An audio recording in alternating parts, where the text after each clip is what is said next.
Good evening. It's Friday, August 16, 2019 here in Cebu City. I'm Sherry Ann Lim, and here's all you need to know in NewsBits tonight.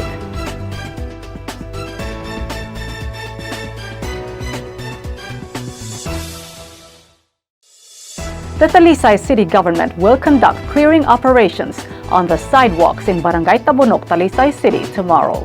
Here's Wenelin Sabalo for the details. The Talisay City government will conduct clearing operations on the sidewalks along the National Highway in Barangay Tabunok, Talisay City tomorrow morning. The clearing operations will cover the areas of St. Joseph Church, PUJ and Tricycle Terminal, and Barangay Lagtang en route to Tabunok flyover. Tabunok barangay officials have already notified all affected establishments and advised owners to voluntarily demolish their structures erected on the sidewalks. During the operations, the City of Talisay Traffic Operations Development Authority will also go after those illegally parked vehicles such as motorcycles and pedicabs, which could be impounded if left unattended.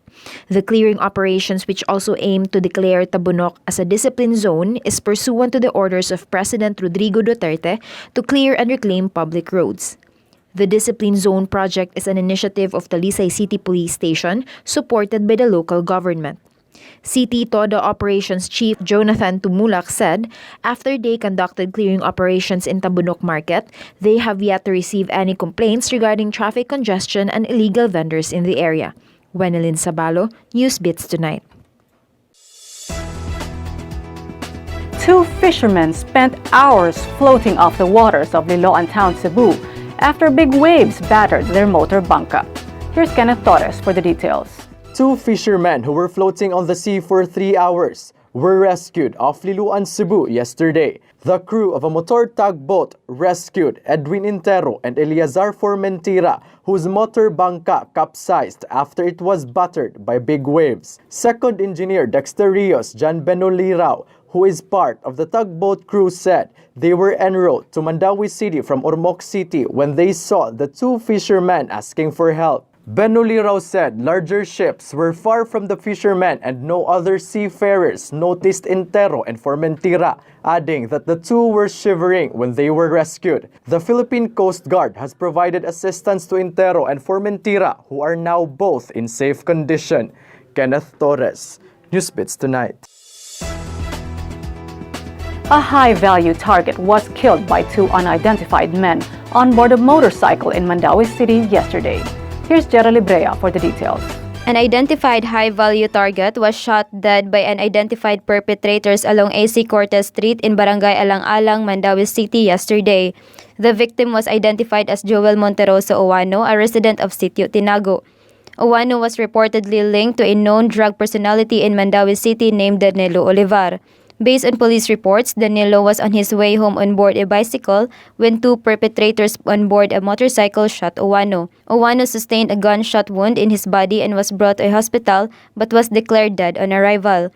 According to police, Owano was arrested last year for illegal drugs case, but he was able to post bail. Police Lieutenant Colonel Ryan Devaras said Owano was involved in illegal drug trade and there might be someone who has a personal grudge on him, especially that he is connected with a drug lord. Jera Libria, NewsBits Tonight.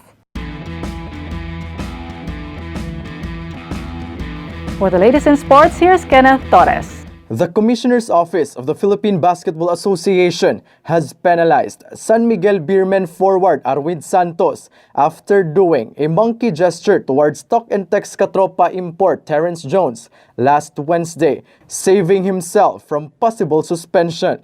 Santos paid 200,000 pesos for his discriminatory gesture towards Jones, who was whistled for a foul late in the second quarter. PBA Commissioner Willie Marshall has called the attention of Santos to get his side about the act done against Jones. But according to Santos, what he did was just part of the mind game and is normal in basketball. Jones then fired back through social media, calling out PBA officials for swift and significant action against Santos's racist act. But aside from penalizing Santos with a fine, he will also undergo a 100-hour community service and counseling regarding racial discrimination. In a tweet yesterday, Santos posted a video showing himself apologizing to Jones, hoping for Jones to forgive him. Kenneth Torres, NewsBits Tonight. To get the latest, visit www.sunstar.com.ph. Follow us on our YouTube channel and official social media accounts on Twitter and Facebook. I'm Cherry Ann Lim. Good evening.